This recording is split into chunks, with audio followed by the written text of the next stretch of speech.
آپ نے دیکھا ہوگا کہ پچھلے کچھ دنوں میں ہمارے کچھ پاکستان کے اہم سیاستدان جو ہیں وہ نہ صرف یہ کہ قطر جا کے جو حماس کی جو مرکزی قیادت ہے، ان کے جو مرکزی رہنما ہیں اسماعیل ہانیہ صاحب، ان سے ملاقاتیں کر رہے ہیں، بلکہ اسماعیل ہانیہ صاحب جو ہیں وہ پاکستان میں کچھ سیاسی جماعتوں کی طرف سے جو جلسے جلوس کیے جا رہے ہیں اس پہ ٹیلی فونک خطاب بھی کر رہے ہیں۔ تو سوال میرا یہ ہے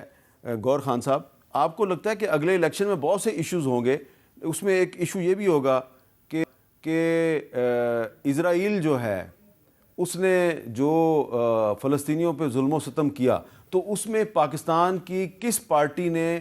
کس انداز میں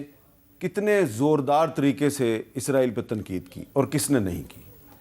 یہ تو ایک ایشو ہوتا ہے جنرل الیکشن میں، اگر نہیں بھی ہو تو لوگ لے کے آ جاتے ہیں، کیونکہ ہمارے ملک میں جب بھی ہم الیکشن میں جاتے ہیں تو بہت کم ہی کوئی ایسا ہوتا ہے، کیونکہ زیادہ تر ہم لوکلائز قسم کی باتیں کرتے ہیں، اور بڑا امپورٹنٹ ہے، کشمیر ہوگا، غزہ فلسطین ہے، یہ بالکل ایک امپورٹنٹ ایشو ہے، اس وقت تو یہ ایک ڈیبیٹڈ ہے۔ میں نہیں سمجھتا کہ یہ کوئی صحیح بات نہیں ہے کہ آپ فارنر لیڈرز کو اجازت دیں کہ وہ ہمارے جلسوں میں خطاب کرے، یہ کورٹ میں منع ہے، وہ نہیں کر سکتے اگر کوئی ایسے یہ بالکل غیر قانونی ہے۔ No foreign leader can address Pakistani people. اگر آپ کی پولیٹیکل پارٹی کے plate form can not be made available to the other leaders، وہ بالکل نہیں کر سکتے۔ چاہے ویسے آپ 8 فروری کا الیکشن لڑ رہے ہیں انشاءاللہ، بنیر سے لڑیں گے آپ انشاءاللہ، قومی اسمبلی کا صوبائی NA-10 سے انشاءاللہ۔ اچھا NA-10 سے NA-10 سے چلیں، اب ہماری دعا ہے کہ آپ 8 فروری تک منظر عام پہ رہیں انشاءاللہ تعالیٰ، اللہ تعالیٰ آپ کو محفوظ رکھے۔ Thank you. لیکن یہ سوال میرا آپ سے ہے کہ لگتا ہے آپ کو 8 فروری کے الیکشن میں اسرائیل کارڈ بھی پلے ہو سکتا ہے؟ ہو سکتا ہے۔ جو آپ نے باتیں کہی ہے یا جو میڈیا میں چیز آتے رہے، اس کا مطلب یہ کہ اگلا الیکشن جو ہے نا اس طرح یہ مذہب کارڈ بھی استعمال ہوگا، اور مذہب کارڈ استعمال ہوگا، یہ مزید پاکستان کے لیے خطرناک ہوگا، کیونکہ ماضی میں بہت سارے اس طرح مذہب کارڈ استعمال ہوئے ہیں، اور جس میں آپ کے معاشرے کا کیال کر دیا ہے۔ پہلے تو اقلیت اور مسلمان ہوتے تھے، اب تو مسلمانوں کے اندر فرقے بن گئے مسلک کے بنیاد پہ، تو یہ چیزیں بڑی خطرناک ہے، اور مجھے لگ رہا ہے کہ اگلے الیکشن کی تیاری ہو رہی، جو چیزیں آپ کو میڈیا پہ نظر آ رہی ہیں۔ جی محسن شاہ نواز رانجھا صاحب، آپ کا کیا خیال ہے کہ اگلے الیکشن میں اسرائیل کارڈ بھی استعمال ہوگا اور کون استعمال کرے گا؟ دیکھیے بات سنیں، اسرائیل کارڈ سیاسی جماعتوں کو اور ہماری، میں یہ خود سمجھتا ہوں کہ ہم کنڈیم کرتے ہیں کہ وہ جہاں پر جو کچھ ہو رہا ہے، اور ہم اس کو بالکل سپورٹ نہیں کرتے۔ اس کو کارڈ نہ بنائیے تو ویسے ہی ساری سیاسی جماعتیں اس کارڈ کو یوز کر رہی ہیں، اور میرا خیال سے سیاست سے بالا تر ہو کے یہ کارڈ یوز ہونا چاہیے، اس میں سیاست نہیں انوالو ہونی چاہیے، اور بلکہ ہمیں اس بات پہ ساری پاکستانی کی سیاسی جماعتوں کو ایک پلیٹ فارم پہ ہونا چاہیے کہ وہاں پہ جو جینوسائیڈ ہو رہا ہے، جو وار کرائم ہو رہے ہیں اسرائیل جو کر رہا ہے، تو وہاں پہ تو کوئی سوال ہی نہیں پیدا کون اس کو اسرائیل کے اس بات پہ آ سکتا ہے۔ اور اسرائیل، میں اس سوال کو ذرا ڈیفرنٹ انداز میں فریم کرتا ہوں، تھوڑا ڈائریکٹ ہو جاتا ہوں۔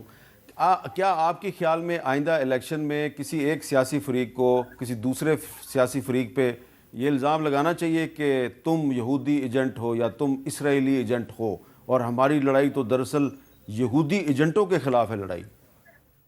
دیکھیے ماضی میں مولانا فضل الرحمان صاحب یہ بات میں نے تو نام ہی نہیں لیا، میں بڑی اسٹریٹ فارورڈ بات کر دیتا ہوں، اور وہ آپ کے ساتھ آپ نے اپنی ایک دفعہ ٹاک شو میں عامر صاحب آپ نے یہ ذکر بھی کیا تھا، میرے خیال سے مجھے یاد نہیں آنا چاہیے، ایک دفعہ آپ نے لیڈر کا نام نہیں لیا تھا، لیکن آپ نے مجھے پتا جن کا آپ حوالہ دے رہے تھے، اور وہ ان کے پاس میری بھی وہی آف دا ریکارڈ چیزیں ہوتی ہیں، کیونکہ کچھ ڈپلومیٹک نارمز ہوتے ہیں، وہ باتیں جو گفتگو سنی ہے میں نے عمران خان کے حوالے سے، اور جو چیزیں کچھ دیکھنے میں بھی سامنے آئی ہیں، اور جو پھر جس طریقے سے آپ دیکھیں نا کہ جو ریلیشنز ہیں، جو رشتہ داریاں ہیں عمران خان کی لنڈن میں گولڈ سمتھ فیملی سے، اور ان کے جو پھر جیو کنیکشنز ہیں، نہیں تو پھر تو اس کا مطلب ہے کہ پھر آپ تو پھر خود ہی کارڈ پلے کر رہے ہیں، پہلے آپ کہہ رہے تھے نہ پلے کرو، میں تو پہلے کاشف کر رہے ہیں۔ دیکھیں جو پیلسٹائن کا معاملہ ہے، یہ اس کے بعد ابھی ریسنٹ سچویشن پہ میں کہہ رہا ہوں کہ اس کو تو پلے کیا ہی نہیں جا سکتا، کیونکہ سارے فلسطین کا جھنڈا ہاتھ میں لے کے پھر رہے ہیں، سارے لے کے پھر رہے ہیں، لیکن جو ماضی کے معاملات ہیں وہ میں نے آپ کے آگے رکھے ہیں۔ ماضی میں یہ ہوتا ہے، میں مذہب کا کارڈ کسی صورت الیکشن میں نہیں لانا چاہیے۔ الیکشن جنرل الیکشنز ہے، اور جنرل الیکشن لوگوں کے سول رائٹس کی پروٹیکشن کے لیے، مہنگائی ہے، بدامنی ہے، لیکن نو مذہب کارڈ کوئی لانا نہیں چاہیے۔ اچھا مذہب کارڈ کسی صورت نہیں پلے ہونا چاہیے اور کسی بھی لیڈر کے لیے نہیں ہونا چاہیے. اگر کوئی پلے کرے میں کہتا ہوں اور عوام کو پھر یہ ہوشیاری دکھانی چاہیے کہ ان کے خلاف استعمال کرے بجائے اس کے. نہیں لیکن آپ کو یاد ہوگا کہ 2018 میں تو ہوا, اور جو فیض آباد دھرنا کیس تھا وہ تو ہے ہی ٹوٹل مذہب کارڈ تھا, اور اس میں تو پھر سپریم کورٹ نے اپنے فیصلے میں لوگوں کے نام لکھے, اور پھر وہ جن کے نام لکھے وہ انہوں نے پٹیشنیں فائل کر دیں, ریویو پٹیشنیں فائل کی. لیکن آپ ایگری کرتے ہیں کہ مذہب کارڈ استعمال نہیں ہونا چاہیے؟ دیکھیے آپ پیپلز پارٹی کا دیکھ لیں, ہمیشہ کبھی بھی انہوں نے مذہب کا کارڈ استعمال کیا, نہ کبھی اس چیز کو پروموٹ کیا ہماری قیادت نے. آج بھی بلاول صاحب و زرداری سے وہ کبھی بھی اس طرح کی چیز تھی. ہمارے پارٹی کے اندر مختلف زبان کے, مختلف مسلک کے لوگ ہیں, مختلف مذہب کے لوگ ہیں,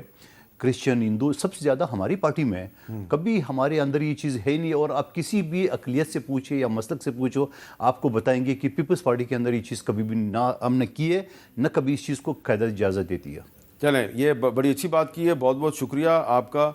قادر مند گور خان صاحب, محسن شاہنواز رانجھا صاحب. اور یہ جو بات کی آخر میں قادر مند خیل صاحب نے, میں تھوڑا سا اس کو آگے بڑھانا چاہوں گا کہ قائد اعظم محمد علی جناح جو پاکستان کے پہلے گورنر جنرل تھے اور بانی پاکستان ہے, فاؤنڈر آف پاکستان ہے, ان کی جو پہلی کیبنٹ تھی, پہلی کیبنٹ, تو اس پہلی کیبنٹ میں جو ان کے وزیر قانون تھے ان کا تعلق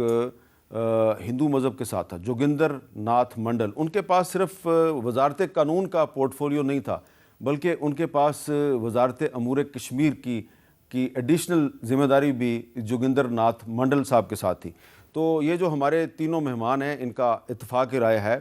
کہ اگلا جو الیکشن ہے اس میں آپ سارے کارڈ پلے کریں, لیکن مذہب کارڈ جو ہے اس کو پلے نہ کریں, اور کسی پہ غداری یا کسی کی جو مذہبی شناخت ہے اس کو مجروح کرنے کی کوشش نہ کریں. اور گور خان صاحب نے خاص طور پہ یہ بھی آپ کو بتایا کہ کوئی فورن لیڈر جو ہے وہ اگر آپ کے جلسے سے خطاب کرتا ہے تو ہو سکتا ہے کہ یہ ایک اظہار یکجہتی کے طور پہ تو ٹھیک ہے, لیکن قانونی لحاظ سے یہ بات غلط ہے.